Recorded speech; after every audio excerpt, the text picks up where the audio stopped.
Fireside Tales.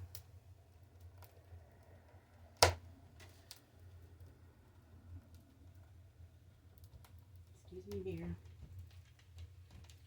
Hello. I'm Merlin. Mililli. Welcome to my fireside, where I tell weird tales within tales. And my dog gets in my way. We've taken to calling him Bearstickle lately. I think he likes getting in the way. Does it on purpose. Likes to photobomb. And we drink coffee. Bear doesn't, but I do.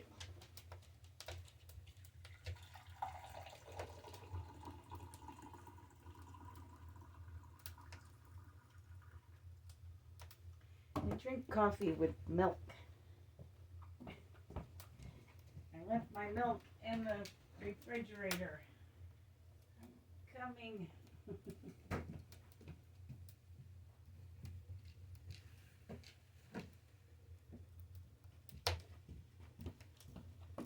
Milk does a body good.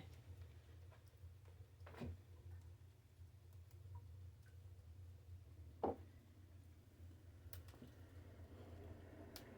drink coffee from my skull mug because I'm a deadhead.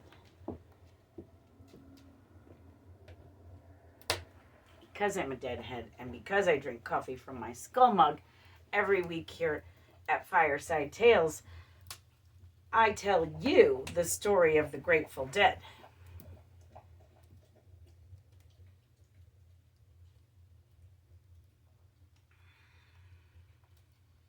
But not just because I'm a deadhead. I tell the story of the Grateful Dead because it's a story about reincarnation. And reincarnation is something that we discuss here every week at Fireside Tales. And one of the reasons why we get so weird.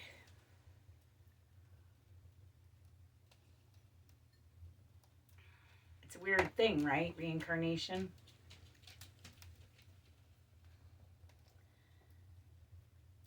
I always had a firm belief in reincarnation from when I was a little kid, because I used to have dreams of places I'd never been and things I'd never done and things I didn't understand. I used to have dreams of being drunk, and I was 3. I didn't understand drunk. It frightened me. Especially because I was drunk on a motorcycle pointed downhill.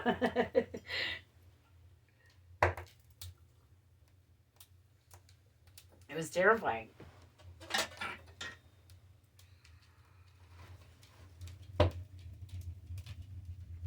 So,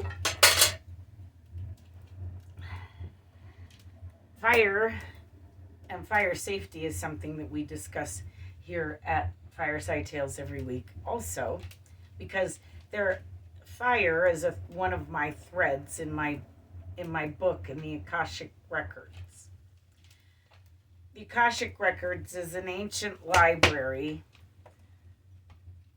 a meditative place. It's not an actual physical place. You can only get there through meditation. And I've been going to the Akashic Records since I was a teenager in this life. And I've discovered more than 20 different lives in my book.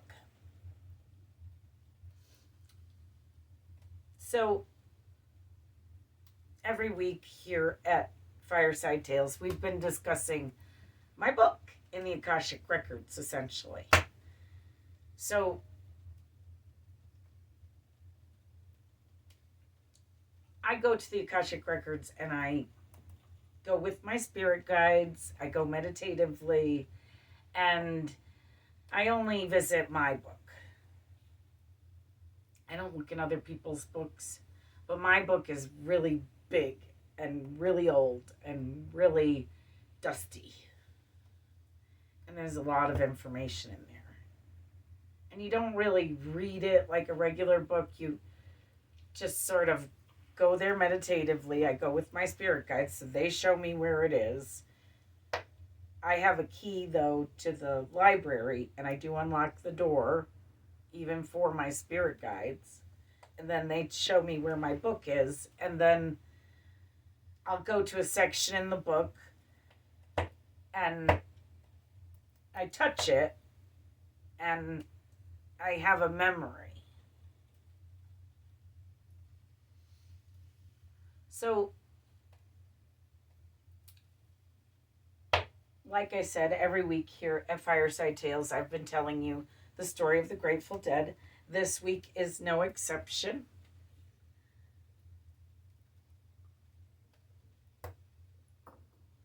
I tell it to you as I heard it from a deadhead by a fire. It just so happens that the deadhead that I heard it from actually spoke and wrote and read in Sanskrit. Doesn't always happen. But the story of the Grateful Dead is from the Tibetan Book of the Dead, and it is written in Sanskrit. So the story's gotten a little wonky over the years because the Grateful Dead, the band, psychedelic rock band from the 60s, used the name because they found it in a Funk and Wagnall's dictionary. Bear had something to say about that. Don't know if it caught on camera, but I was just waving at one of my kitties. I don't have the baby kitten anymore. It was temporary. I was just kitty sitting. So the camera's not in danger today. I had a baby kitty a couple weeks ago. So I'm going to tell you the story of the Grateful Dead. Now, once, long, long ago, there was a traveler.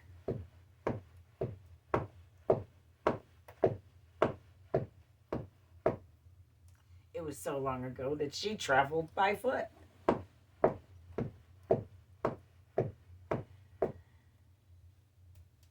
And one day she was walking along, and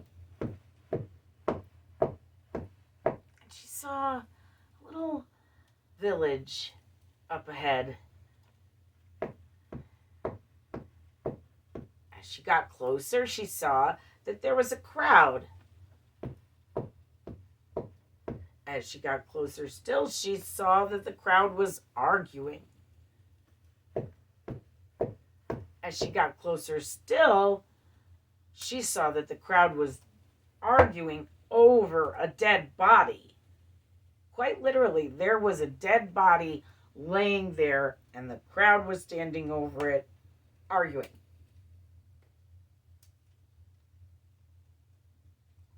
The traveler was taken aback and a little disgusted by this sight, because the people were arguing over the dead man's debts and who was going to bury him and who was going to pay for that. And the traveler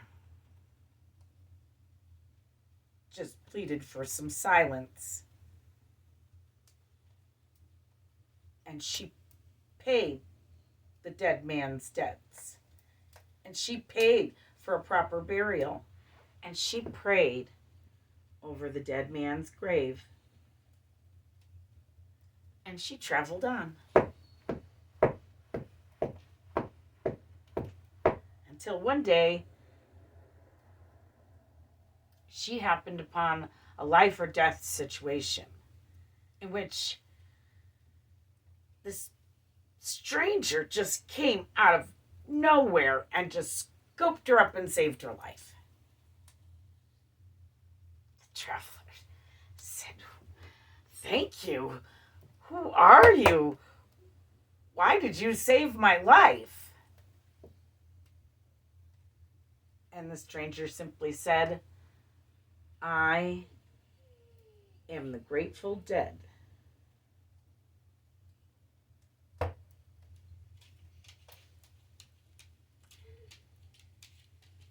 So it was decades later that the stranger saved the traveler's life. And it's a story about reincarnation. It's an old Buddhist story from the Tibetan Book of the Dead.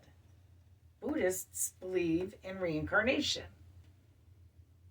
I believe in reincarnation. It's not a corpse at the end that saves the traveler's life. Corpses don't save lives.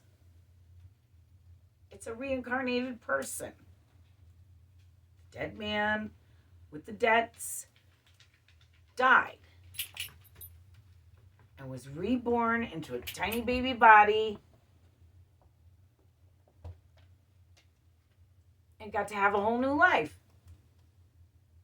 Decades later, he saves the traveler's life because he was grateful.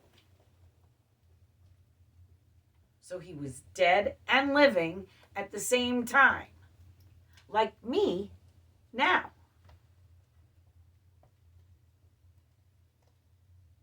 I have all these past lives. I'm obviously dead, but yet I'm living and grateful.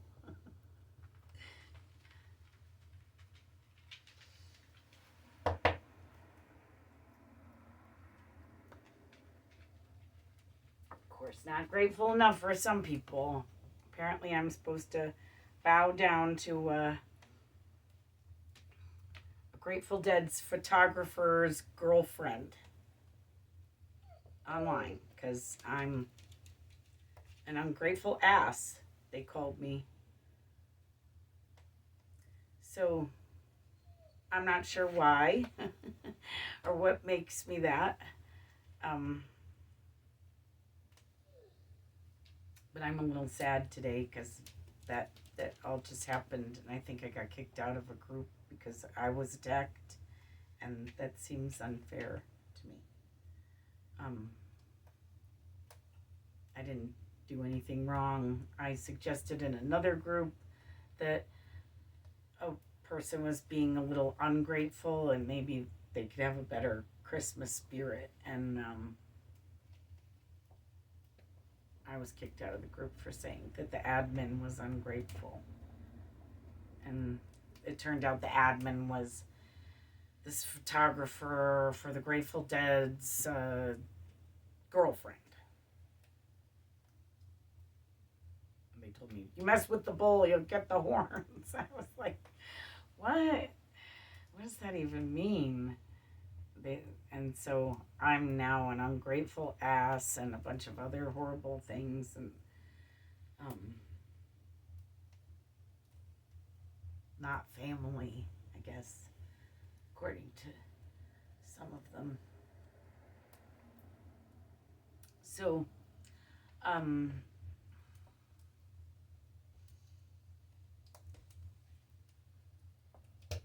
didn't mean to veer into that.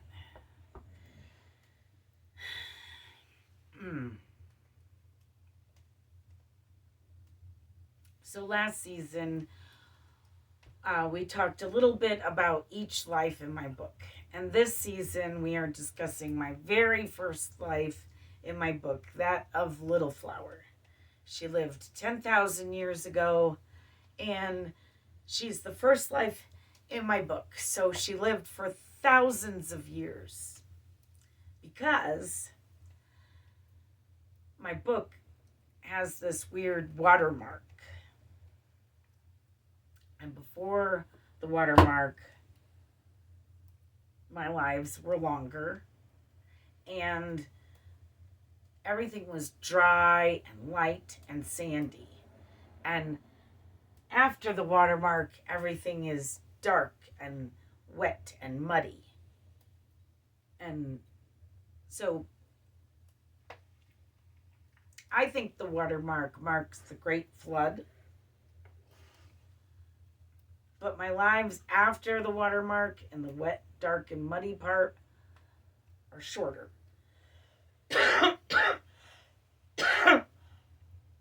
Excuse me. Excuse me. And the lives in the light, dry, and sandy part are longer. The AD lives are like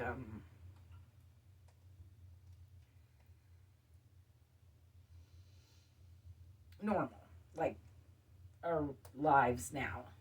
And the lives in BC are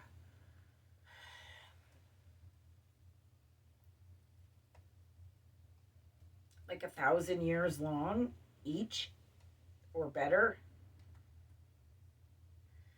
So the watermark seems to mark when time changed from BC to AD. And it seems to mark change in lives. There was also a king's list. It's carved into stone, I believe, by Darius, who was an emperor. Might have just been a king. But nonetheless, he carved this king's list. And, yeah, he was a king. And it demonstrates the same phenomena with the long lives early on, and then after a certain point, the kings live normal lives. It's strange, right? So I have these little threads that I talked about, fire being one of them, that connect my lives to one another. And fire is one of them. It's recurring. And fire safety is also one.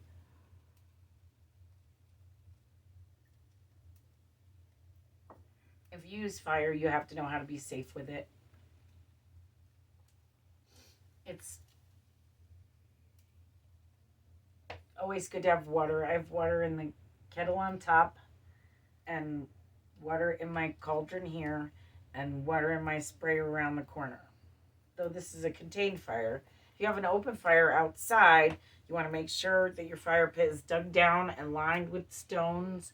You want to make sure that you put it somewhere where there's no overhanging branches and none will grow into the way.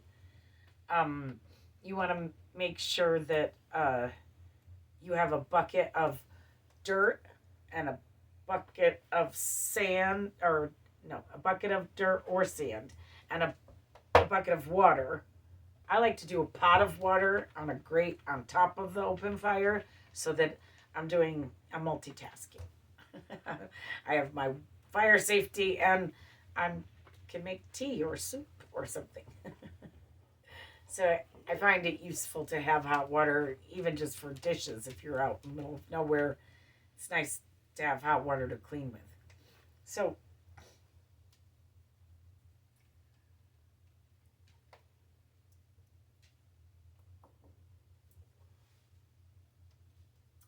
one of my other threads is smudging, which I really need today. Good smudging from all that negativity that was being thrown at me online.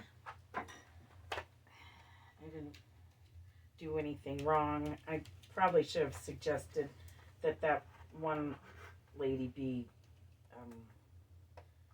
more grateful in a better way. I was a little PMSy and testy at the time, so I just said that she seemed like she had an ungrateful attitude, and she did. She just kept putting up these posts that said, "Don't email me, don't complain, don't comment, don't this, don't that," and then she kept trashing California heads and California in general, and the band comes from California. It's San Francisco psychedelic rock band from the 60s, but I'm not sure she knows that, because this site I got kicked off of, that I got into the original argument with her on, was a Dead and Company site, which is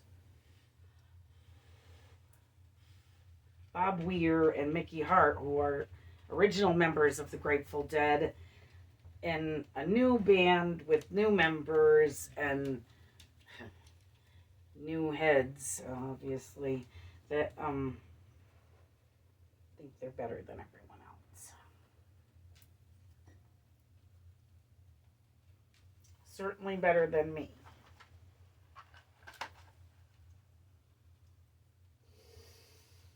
So, yeah, this is sage. It's dried sage, and this is bundled. When it's bundled like this, it's called a smudge stick. And you cleanse your aura with the smoke from the smudge stick.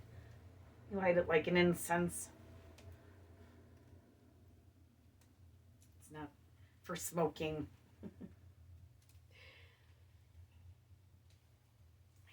Kid at a rainbow gathering, I was trying to smoke or smudge people out on the trail, and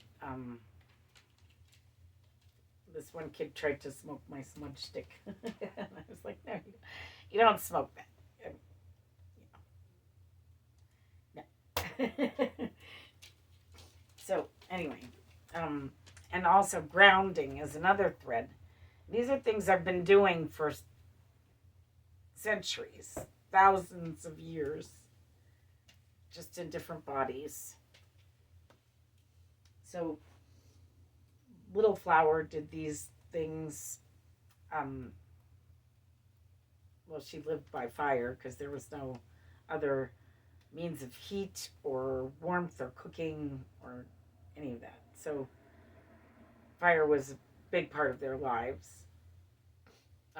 Smudging was a big part of their rituals, and Little Flower and I both use sage, smudging, and grounding before we do meditating, before we do rituals, before we do divination, readings. So grounding is basically the same thing as smudging, but for your insides. So the smudging cleanses the negativity away from your outside, right? Well, the grounding is a breathing exercise, and it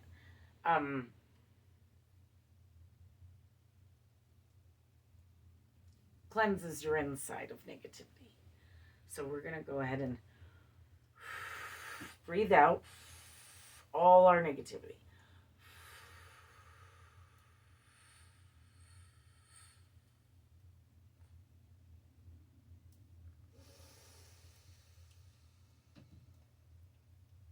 And then breathe in positivity. Think an uber positive thought. And breathe out.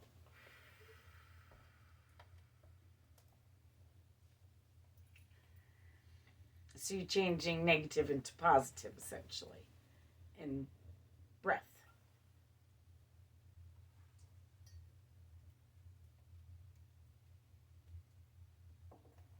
I have slip-on clogs today, so it was easier for me to take my shoes off, but usually I let you know I take my shoes off for grounding. I suggest it. So, another thread of mine is meditating, and another one is being a medium and psychic. I've meditated and been a medium and a psychic in every life I've lived. And I may not have known in some of them that I was a medium and a psychic. But because I am in this one, and I know, I speak to spirits quite regularly, and the spirits say that one who is reincarnated is one who was murdered. If that's the case, then I have been murdered a lot. And probably an unusual amount of times because my book is really big in comparison to everyone else's book in the library.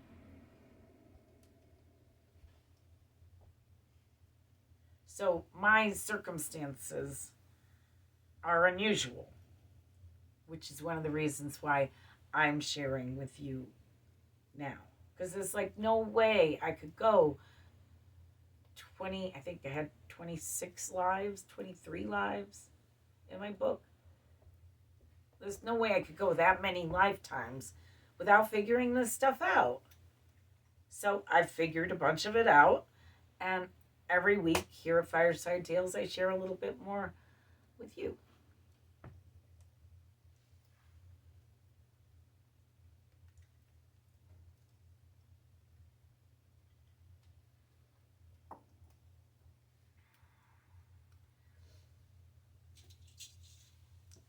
So, Little Flower lived 10,000 years ago. She lived for thousands of years, but she did that 10,000 years ago in about 8,000 BC.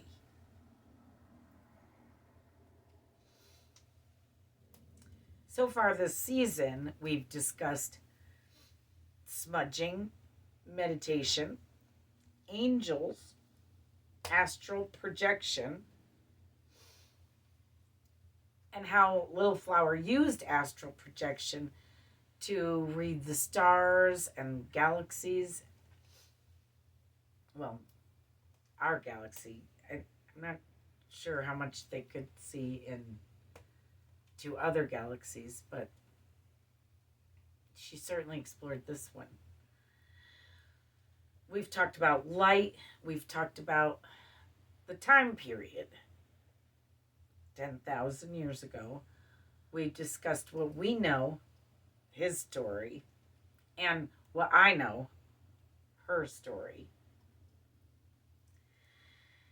We've discussed Little Flower's birth parents, her childhood, her schooling, her teen years, her higher education, her profession as the tribal healer that she sort of grew into. And today we are going to discuss her whole life as a whole.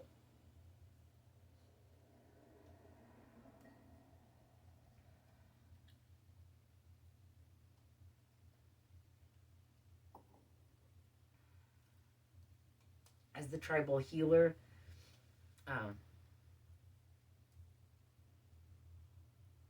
she affected her whole tribe. She left behind her children, leaving the role as healer to her eldest son. She'd been training the whole tribe in meditation, a specific meditation that would enable all of them to travel interdimensionally together.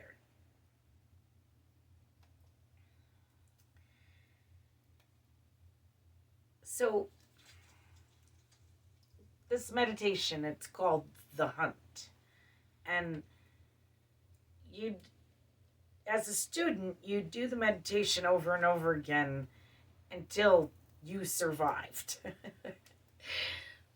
Because it's literally, you're being hunted. You get into the meditation and you're being hunted.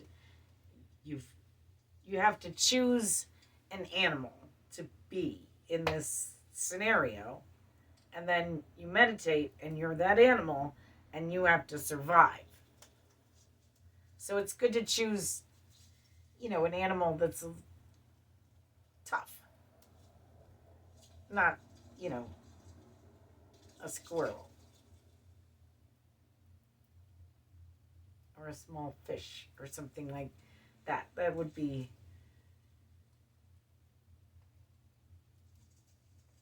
disastrous. My cat is totally attacking the Christmas tree right now. Please leave the Christmas tree alone, kitties. Oh, there's only one cat in here, so it's only Hobo. Hobo, leave that Christmas tree alone. So the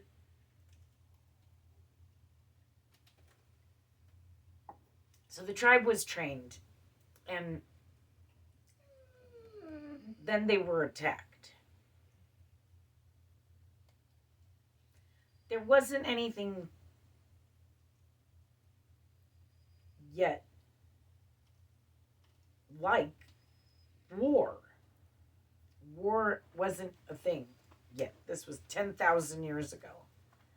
And at least for the Mayan people, which is what Little Flower was, she was an ancient Mayan. She did not really understand war. She didn't know, I mean, it was totally foreign to her. And here she is, the tribal healer and basically the chief of the tribe, because her father had been the chief of the tribe and he died. And he left healer to her, but he didn't really leave chief. I don't know. I guess she was the chief. She didn't really take it all that seriously, chief. But then when they were attacked by this other warring tribe, the only thing she could think of to do in defense was to move the whole tribe interdimensionally. And that's what they were working towards anyways.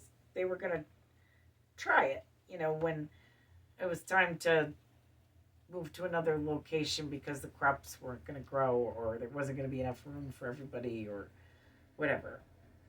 So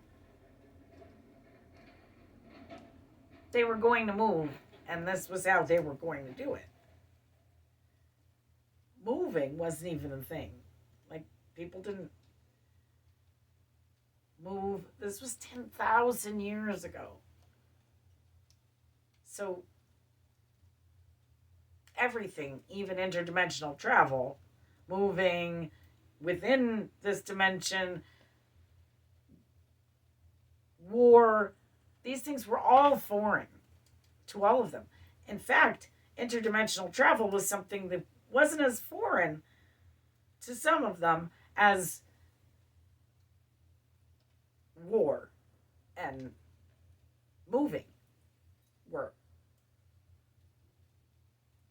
So Little Flower and her parents had traveled interdimensionally prior to this.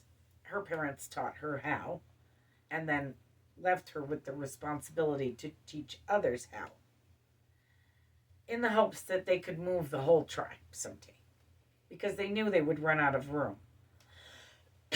Excuse me.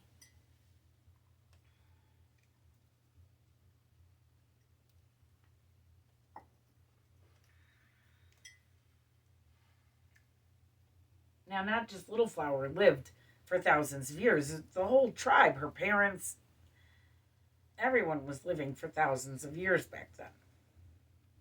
So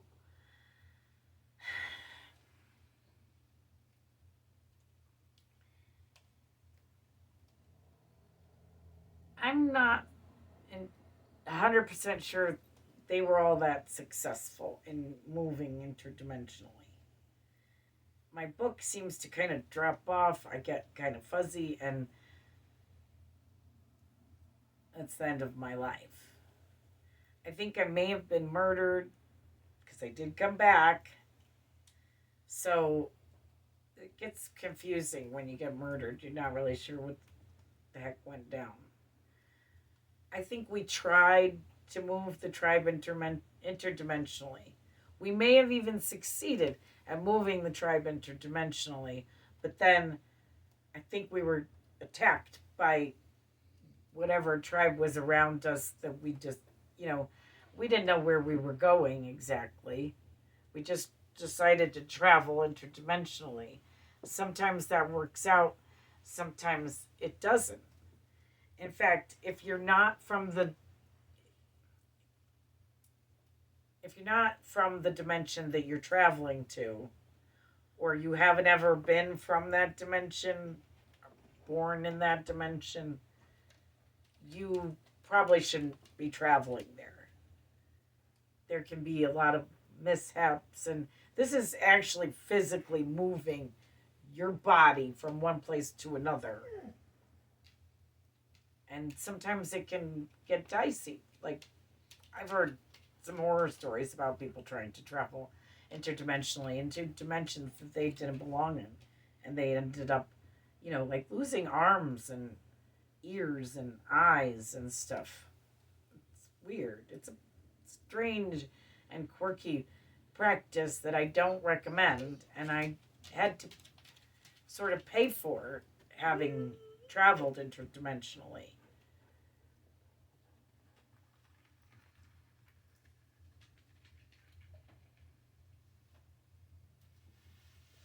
So I guess what happened was we successfully moved the whole tribe to another place entirely.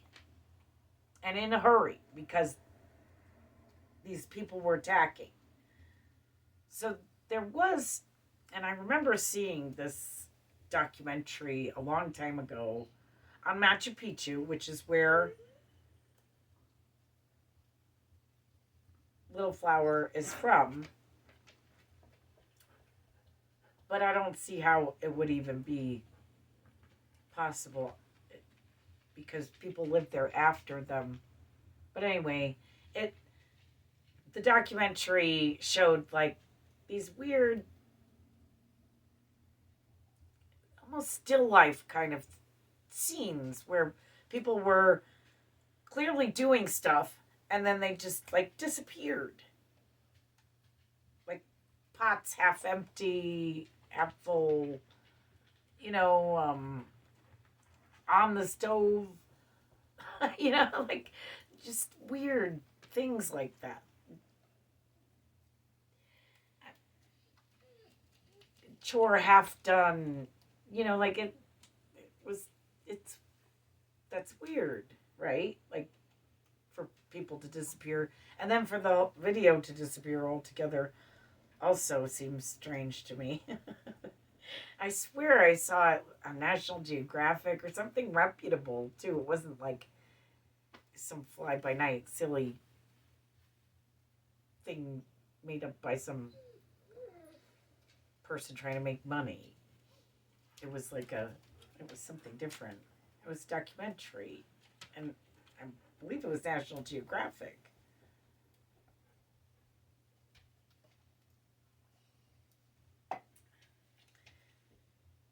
So it may have been a different location, which may have been where we ended up. And then I think we were attacked again by people who were in the area that we ended up in. We didn't really think that through wholeheartedly, I guess.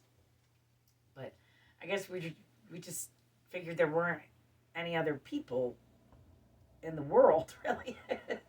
So anywhere we went, we figured we were safe, but we weren't, because wherever we shifted to, there were people, and we were infringing upon their place. So, yeah, they attacked, and I think we all died. So that sucks. So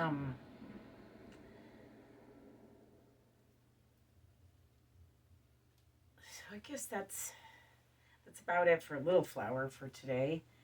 And every week here at Fireside Tales, I've also been singing you my song that I wrote about reincarnation called Before.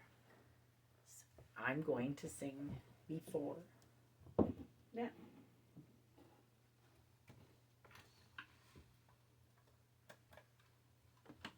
I've been sick. So this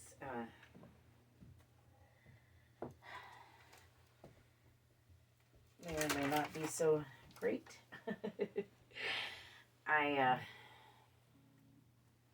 My voice is kind of out, so I'm sorry. I apologize in advance if it hurts you. And I forgot my pick as well. And I seem to have lost a knob. That's interesting.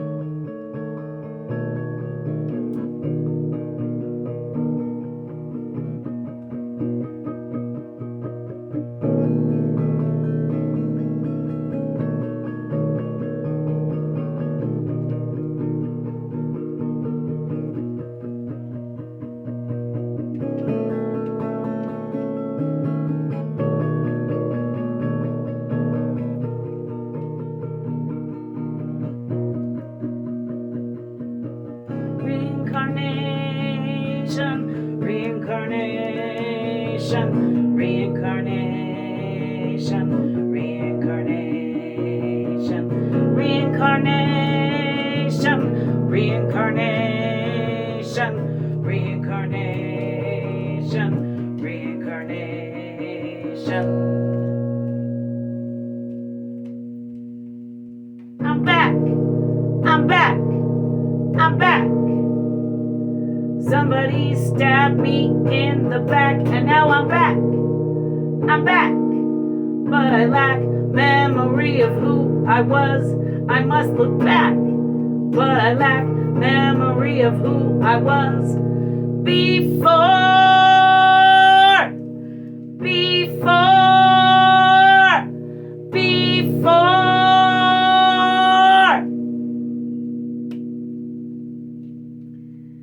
Then I opened the door and found out who I'd been before, before, before.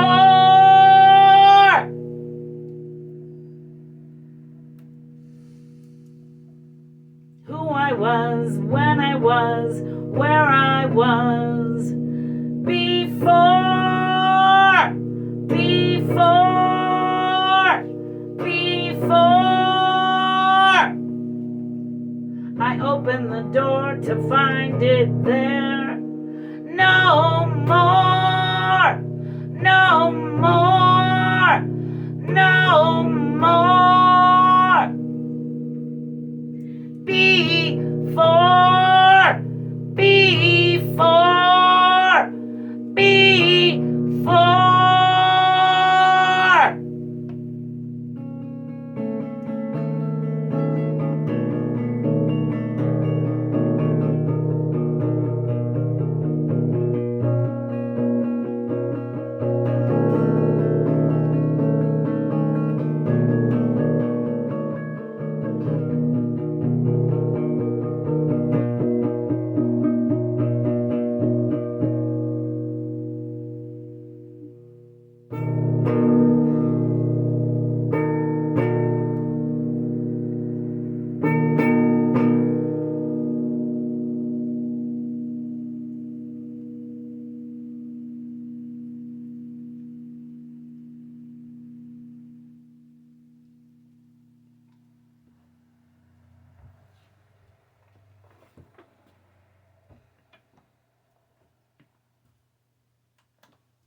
Slurped.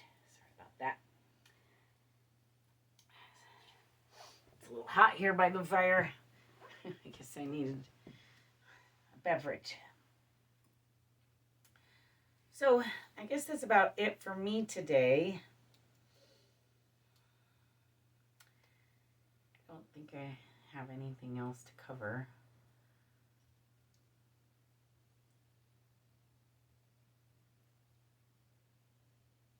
We talk about dead people here every week at Fireside Tales, and something no one ever talks about is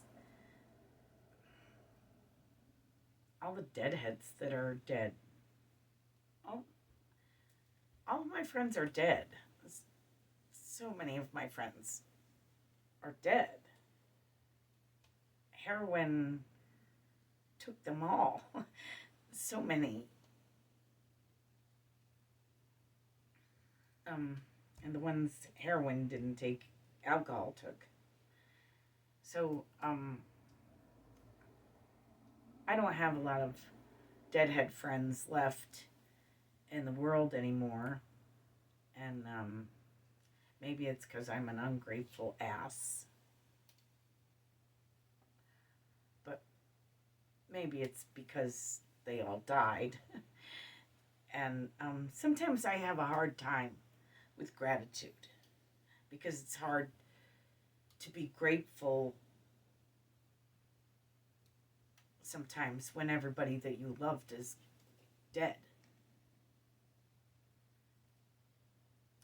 But I thought that person I argued with was maybe one of those people who lost people to heroin like I did. And that maybe she just needed to be reminded that she should be more grateful. But she didn't get the point, and I might not have made it so eloquently early in the morning when I had PMS, but I still stand by my words that we should all be more grateful. If you have a group online, especially of deadheads, and it's large, and you admin, be grateful for them. I have groups online that are not large, and I'm still grateful for them. Every one of them. And I'm grateful for all of you, and I appreciate that all of you have hung with me and listened to my weird tales by the fireside. I hope you all have a weird and wonderful weekend. Thanks for starting it by my fireside. I am grateful for you.